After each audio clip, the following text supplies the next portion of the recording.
नमस्कार दोस्तों।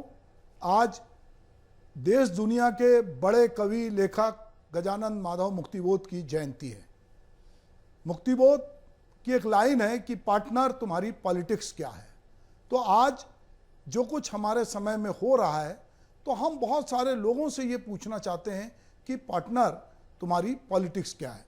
बहरहाल जब हम उनकी पॉलिटिक्स पूछें उसके पहले हम मुक्तिबोध जी की कुछ कविता है। एक चकमक की चिंगारी से एक कविता है कि मेरे सभ्य नगरों और ग्रामों में सभी मानव सुखी सुंदर व शोषण मुक्त कब होंगे। बहुत सारे घोषणा पत्र आए हैं और सब ने बड़े बड़े वादे किए हैं, पर मुक्तिबोध की ये लाइन जो है ये हमसे बार बार ये पूछती है कि ये कैसे कब होगा। मुक्तिबोध जब अंधेरे में कविता लिखते हैं, एक लंबी कविता, और उस कविता में बहुत सारे पात्र आते हैं तो उसमें हत्यारे डोमा जी उस्ताद के साथ कवियों, कलाकारों, पत्रकारों का उन्होंने जुलूस देखा। वो कहते हैं कि चेहरे वे मेरे जाने पहचाने बूझे से लगते हैं, उनके चित्र समाचार पत्रों में छपे थे, उनके लेख देखे थे, यहाँ तक कि कविताएं पढ़ी थी। भाई वाह, उनमें कोई प्रख्यात आलोचक, विचारक, जगमगाते कविगण, मंत्री भी, उद्योगपति और विद्वान, यहाँ तक कि शहर का हत्यारा कुख्यात डोमा जी उस्ताद बनता है बलवान हाय हाय। यहाँ ये दिखते हैं भूत पिशाच काय, भीतर का राक्षसी स्वार्थ अब साफ उभर आया है, छिपे हुए उद्देश्य यहाँ निखर आए हैं, यह शोभा यात्रा है किसी मृत दल की। तो दोस्तों, अभी हम एक बात समझते हैं कि अभी बहुत सारी शोभा यात्रा निकल रही है और 3 तारीख को ये शोभा यात्री जब रिजल्ट निकलेगा तो बहुत सारी शोभा यात्रा निकलेगी। उन शोभा यात्रा में कौन लोग शोभा बढ़ा रहे हैं, उस जुलूस की अगुवाई कौन कर रहे हैं, तो ये समझना पड़ेगा।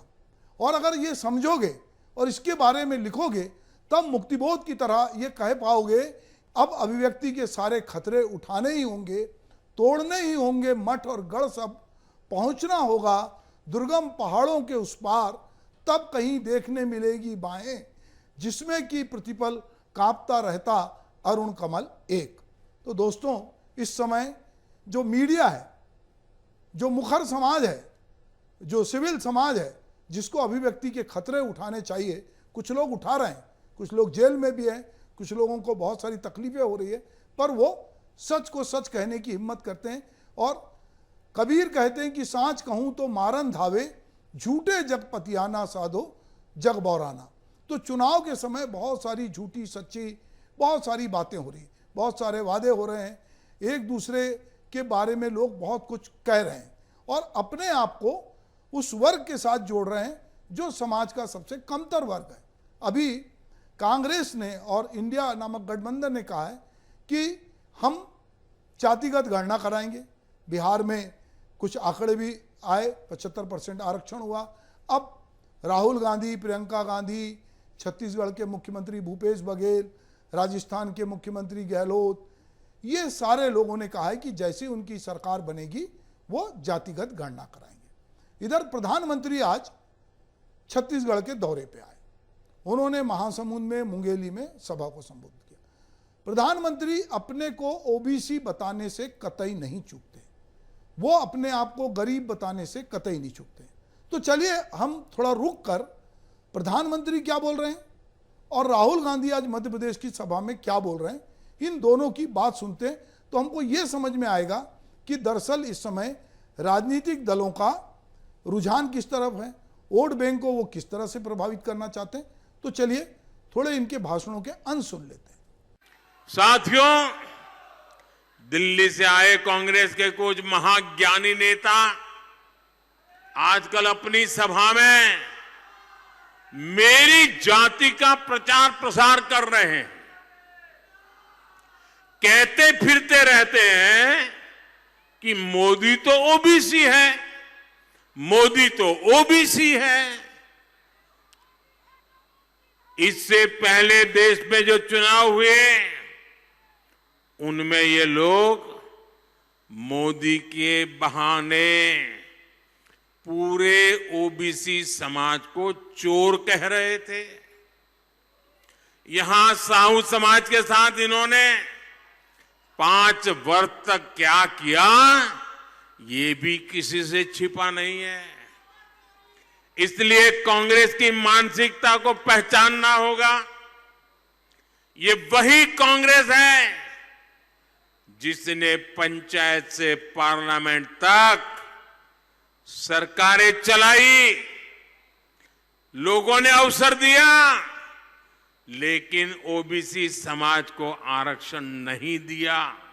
तो आपने देखा, चाहे कांग्रेस पार्टी हो, चाहे भाजपा हो, चाहे आम आदमी पार्टी हो, चाहे बहुजन समाज पार्टी हो और बाकी पार्टियां हो, सब इस समय आम आदमी के हित की बात कर रहे हैं, महिलाओं के उत्थान की बात कर रहे हैं और महिलाओं को, खास करके महिलाओं को और ओबीसी को प्रभावित करने में कोई कोर कसर नहीं छोड़ रहा है।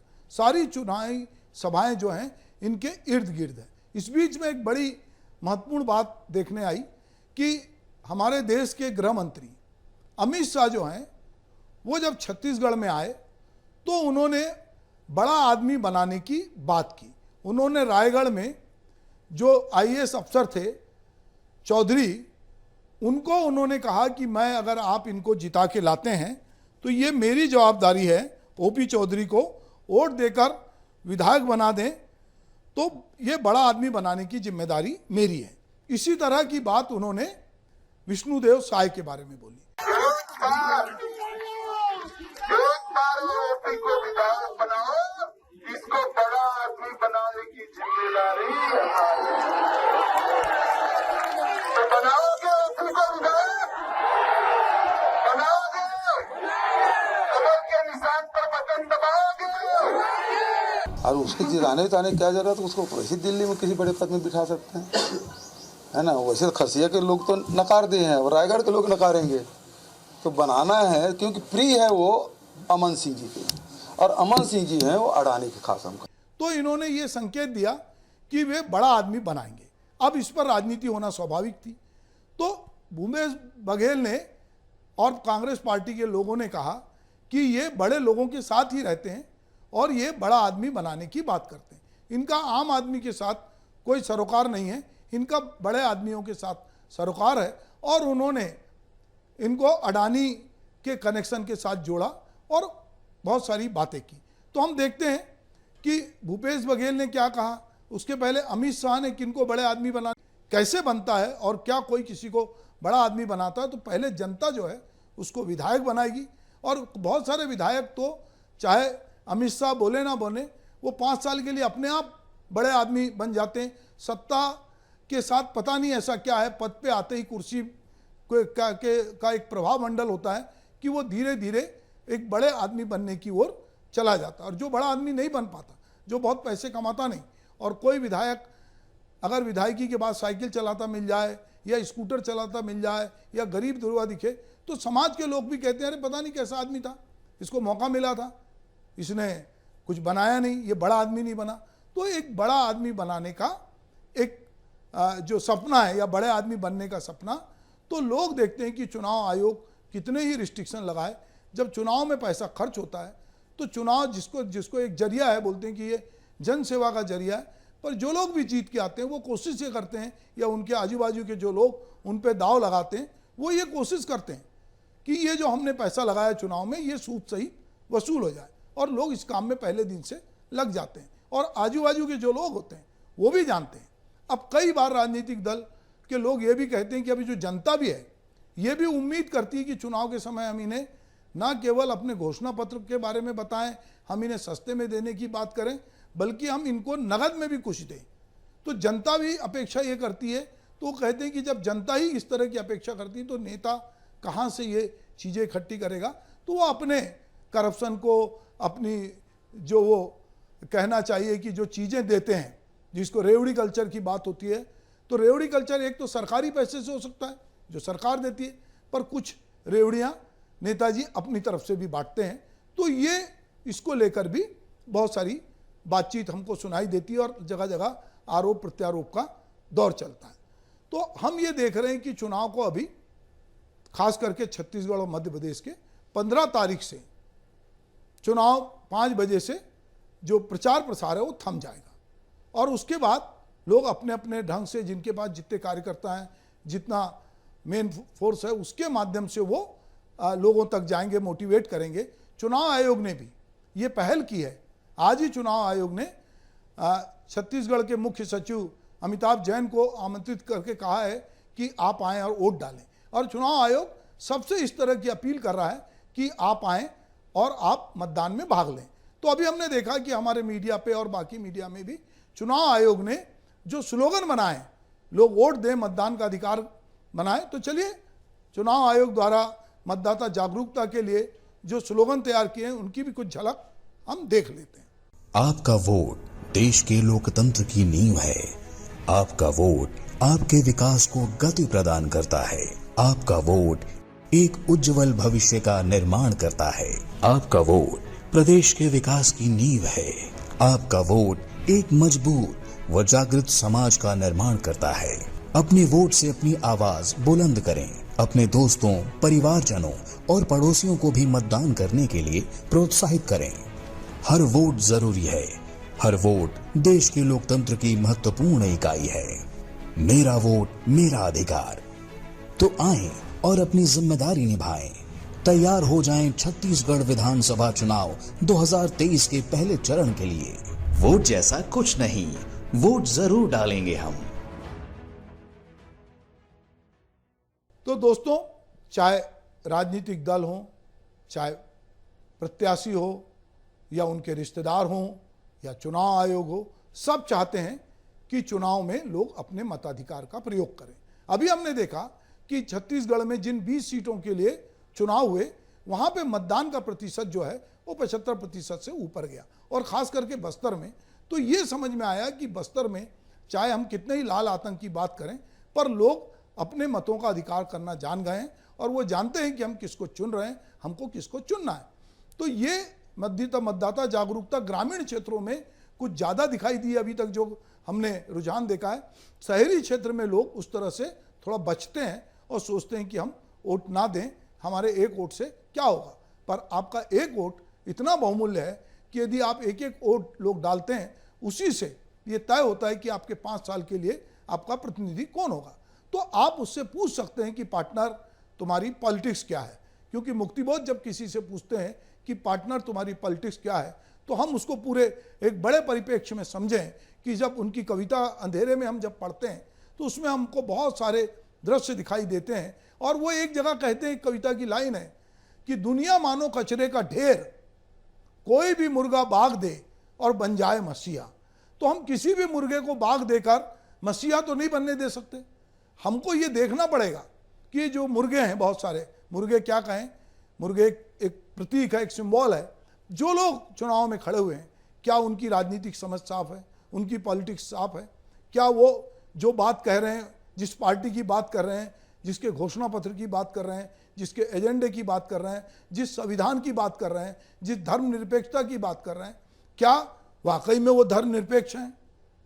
क्या वो सबको बराबरी से देखते हैं?